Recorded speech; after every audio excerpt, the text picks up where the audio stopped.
세계적인 군사 언론 매체 제민스에서 중국이 백령도를 습격할 수도 있다는 분석이 나와 대한민국 국민들이 분노하고 있습니다. 최근 중국은 해군 전력을 급속도로 강화하면서 침략 야욕을 숨기지 않고 있습니다. 중국은 2021년 한 해에만 한 개 전단을 편성할 수 있는 수십 척의 군함을 건조해 를곤하는 증강시키고 있는데요. 특히 우리의 해병대에 해당하는 해군 육전대를 엄청난 규모로 성장시키고 있습니다. 중국은 현재 대만과의 전쟁 준비라는 명분으로 해군력을 강화하고 있는데요. 하지만 대만 점령이라는 명분보다 훨씬 많은 육전대를 양성하고 있어 주변국들을 위협하고 있습니다. 군 전문가들에 따르면 중국이 육전대 전투력을 증강시켜 한반도를 자신들의 세력 아래 두기 위해 공격을 시도할 것이라고 예측하고 있습니다. 반면 우리나라는 아직 중국 육전대의 움직임을 감시하기에 충분하지 않다는 평가를 받고 있는데요. 특하 서해 지역 감시 분야에서 많이 미흡하다는 지적을 받고 있습니다.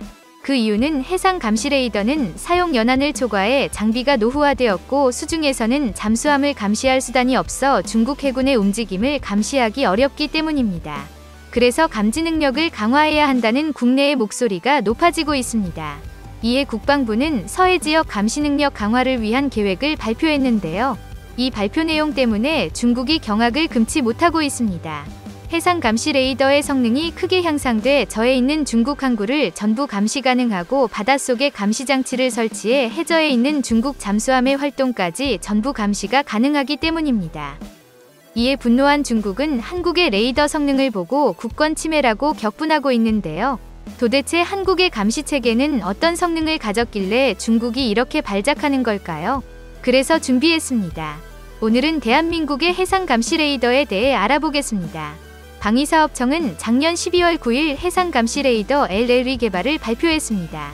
2024년까지 개발을 완료하고 2025년부터 모든 해안감시 기지에 있는 해상감시 레이더를 교체하겠다는 계획을 추진 중인데요. 해상감시 레이더 LL은 순수 국내 기술력으로 만들어져 남다른 의미를 갖게 됩니다.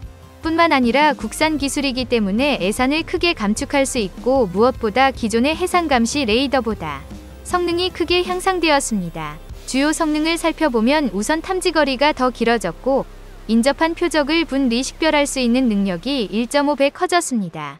추적 능력은 동시에 추적 가능한 표적 개수가 이전보다 2배 이상 늘어나 한 번에 더 많은 표적을 식별할 수 있습니다. 현재 한국이 운용하고 있는 GPS-100 해상감시 레이더는 1980년대에 초도 배치돼 34년째 사용하고 있는데요. 그런데 여기서 경악할 것은 GPS-100이 내구연한은 20년에 불과하다는 것입니다. 이미 대구연한을 한참이나 초과했다는 것인데요. 게다가 지속적으로 교체해야 하는 아날로그 방식의 송신 소자로 인해 빈번하게 고장이 났고 고장나더라도 부품이 단종돼서 수리가 불가능해졌습니다. 국방위원회 조사 결과 2018년부터 한 달에 한 번꼴로 고장마고 수리에는 약 3일이 걸려 감시 공백이 지속적으로 발생했다는 충격적인 발표가 있었습니다. 그 결과 2019년에는 북한 목선의 침입을 허용하는 등 경계 실패로 이어져 국민들에게 많은 비판을 받았습니다. 이 때문에 많은 국민 여론이 해상 감시 레이더를 대체할 신형 레이더를 신속히 배치해야 한다고 목소리를 높였습니다. 고성능의 해상 감시 레이더를 신속히 투입해야 북한의 해상 침투와 중국의 해상 강습에 대비할 수 있기 때문입니다. 중국은 2021년 한 해에만 22척의 배를 건조해서 주변 국가들에 대한 위협을 늘려가고 있습니다. 특히 육전대의 성장세가 눈에 띄는데요. 1980년 6,000명이 병력으로 시작한 육전대는 2017년 남중국해에서 마찰을 시작으로 12,000명으로 늘어났습니다. 이후 지속으로 전투력을 증강시켜 현재는 5만이 넘는 대규모의 병력을 확보하고 있고 최대 10만 명까지 병력을 증가시켜 아시아를 점령하려는 야욕을 숨기지 않고 있습니다. 10만 명의 육전대는 우리 해병대의 4배나 큰 엄청난 전력입니다. 특히 단순히 육전대 규모를 키우는 데 만족하지 않고 육전대를 수송할 강습상륙함 전력을 확장하는 데 심혈을 기울이고 있습니다. 건조한 지 10년을 간 넘긴 071형의 대형 상륙함이 있음에도 75형 대형 강습상륙함을 추가로 건조했습니다. 75형 강습상륙함은 만재 배수량 4만 톤의 육전대 1000명을 수송 가능한 대림 강습상륙함으로 미국의 아메리카급 강습상륙함과 맞먹는 크기입니다. 중국은 2021년에만 75형 강습상륙함을 2척 건조해 육전대를 통한 강습 능력을 키웠습니다. 게다가 중국은 75형도 부족하다며 76형 강습 상륙함을 계획해 총 6척 건조를 목표로 하는 등 상륙 전力확충에 열한입니다. 그 외에도 전차 수송용 LST선 등 다양한 상륙정을 가지고 있어 수만의 병력을 순식간에 수송할 능력을 가지게 될 예정인데요. 군 전문가들은 중국이 이 상륙 전력을 이용해 대만뿐 아니라 한국을 침략할 수 있다고 말합니다.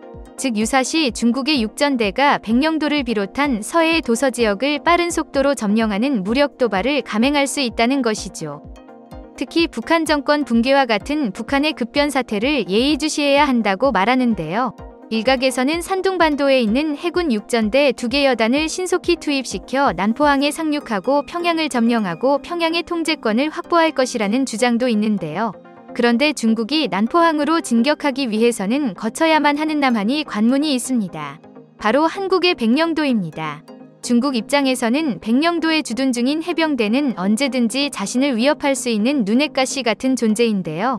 그래서 중국은 난포항을 자신들의 손에 넣기 위해 반드시 백령도를 공격할 것이라는 게 전문가들의 판단입니다. 산둥반도에서 백령도까지는 약 340km 밖에 떨어져 있지 않아 중국의 075 강습 상륙함이 육전대를 싣고 진격한다면 약 8시간이면 백령도를 공격 가능한데요.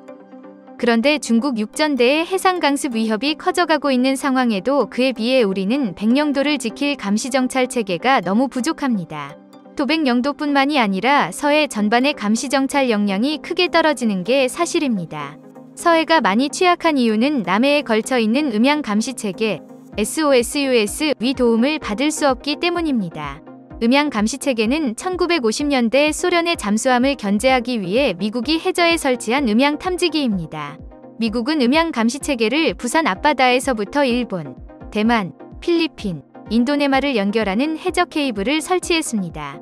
이 음향 감시 체계는 그물망같이 설치해 교시북 라인이라고도 불렸는데요. 과거에는 소련의 핵잠수함 활동을 견제하는 역할을 했고 현재는 중국의 핵잠수함을 탐지하는 역할을 하고 있습니다. 일례로 지난 2018년 중국의 상급 핵잠수함은 일본 오키나와 근처 해역을 부상하지 않고 몰래 잠행했지만 얼마 못 가 자위대의 추격을 받아 부상한 적이 있습니다. 전문가들은 이때 일본이 중국의 핵잠을 탐지한 것이 SOSUS 덕분일 것이라고 보고 있는데요.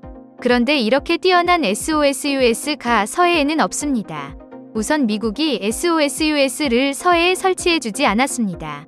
그래서 우리가 단독으로 설치하려 했으나 하루에도 수백 척씩 이동하는 중국 상선들과 서해의 거센 조류로 인한 잡음 때문에 SOSUS를 설치해도 제대로 된 탐지가 불가능했습니다. 그래서 국방부는 궁여지책으로 해안감시 레이더에 의한 감시를 강화했지만 이마저도 해안감시 레이더의 수명의 한계가 다가와 감시체계에 금이 가고 있는 상황입니다. 하지만 다가오는 2025년이면 이 같은 문제는 완전히 해소될 예정입니다. 이번에 개발될 해안감시 레이더 LL가 배치되면 상황이 완전히 바뀌게 되는데요.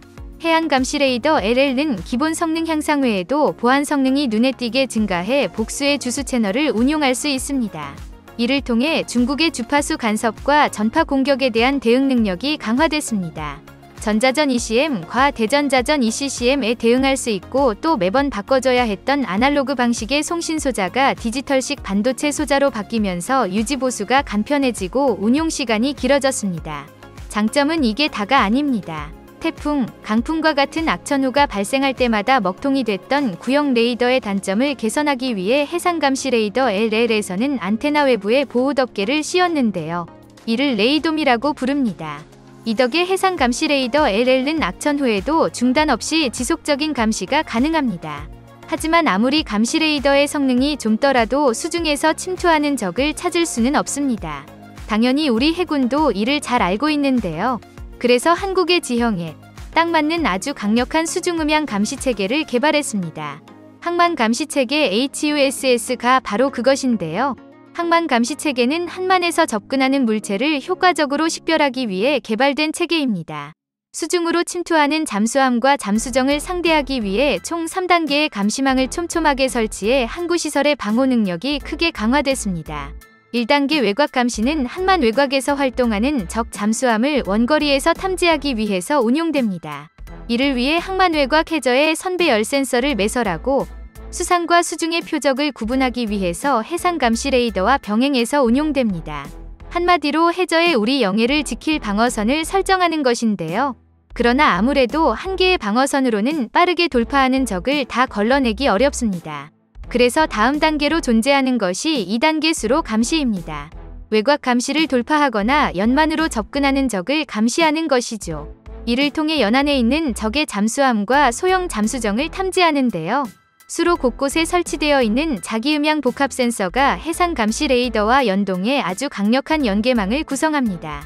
만약 이조차도 뚫는 적이 있다면 마지막 3단계에서 걸러지게 되는데요. 3단계 대함 감시는 적외선 탐지 장비와 해저의 능동음파 탐지기를 설치해서 운용하는데요. 두 장비 모두 탐지거리는 지만 탐지 정확도가 매우 높아 항만에서 감시가 용이한 최적 지점에 조밀하게 설치한다면 그 어떤 위협이라도 정확하게 탐지할 수 있습니다.